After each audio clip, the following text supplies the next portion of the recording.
Ayan at good day na muli mga boss. Yan dito magtatanggal tayo ng axle CV joint na outer dito mga boss. Yan. Kadalasan sa mga to mga boss, pag sobrang tigas, ayan pinapamasing shop namin. Pag talagang di na kaya sa pukpukan mga boss. Ito dito tsatsagaan muna natin dito. Hindi naman kasi lahat matigas mga boss. May mga ilan din na natatanggal naman sa pukpok mga boss. Kaya dito ito. Pagkita ko sa inyo simpleng diskarte ng pagtanggal ng axle nito mga boss. CV joint outer ayan. Ayan, medyo may katigasan lang talaga yan mga boss.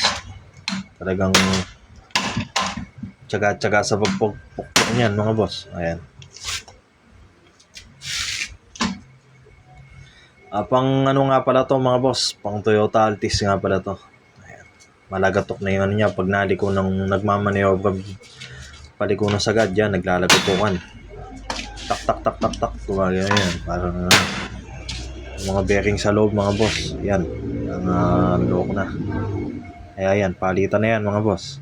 At itong boot nga pala nito mga boss, kaya natuyuan.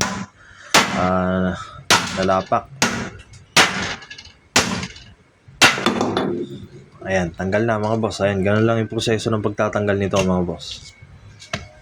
Ayan. Dahil sa boot ng CV joint outer na to mga boss, kaya yan. Natuyuan ng grasa. Ang loko. At dito yung isa naman mga boss, ito yung parting mahaba mga boss. Dalawang klase kasi yan, may mahaba at saka maiksi. Ayan, pinunasan ko lang yung sabaw ng grasa dyan mga boss.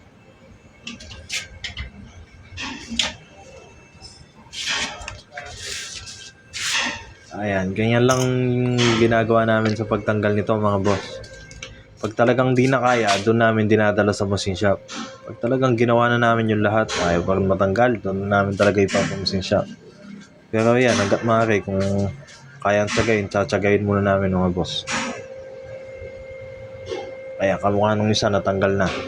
Ito, sana mapasama pa natin to.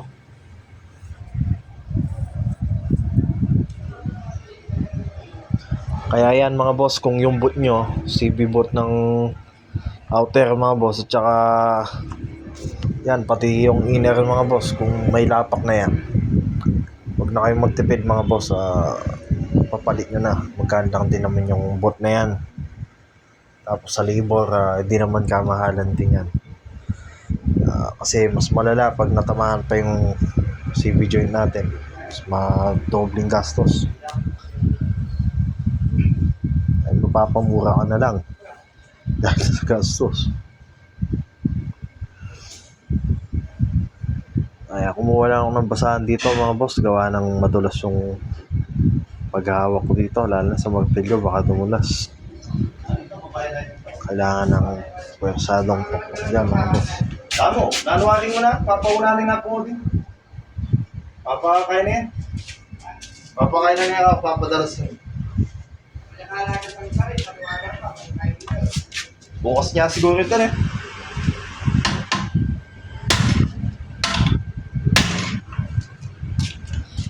Ayan, sa pagtanggal nito mga boss, hindi lang laging puwersaan yung kailangan dito, kailangan may diskarte din. Ayan, patamaan nyo lang sa gitnang yon kung nakikita nyo kung saan ko pinapalo. Huwag puro palo ng palo kasi wala rin kwenta pag pinapalo nyo, hindi naman tama yung, hindi naman natutumbok yung pinatanggal nyo.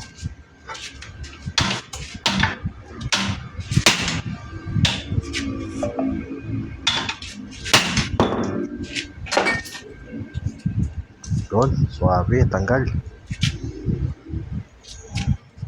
Ayan, ganun lang yung proseso ng pagtanggal nito mga boss. Ayan.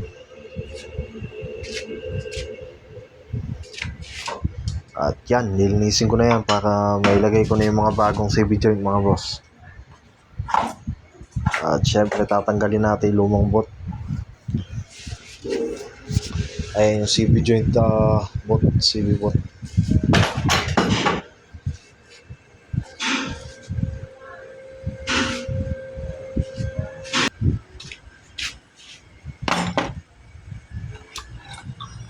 Ayan na yung mga pinagpalitan natin mga boss. papadala natin to para may sample.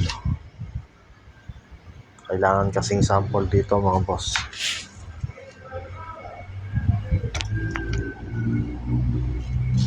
Ayun yung isang CB joint na malinis na yan mga boss. I-installan na lang natin mamaya.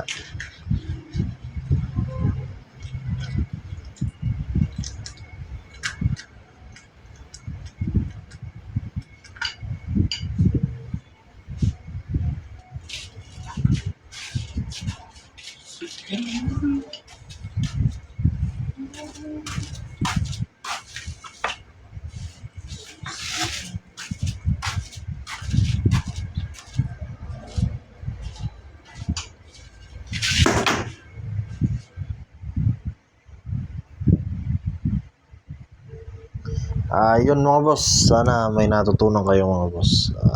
Simple diskarte lang yun mga boss. Salamat sa manonood at ingat po kayo.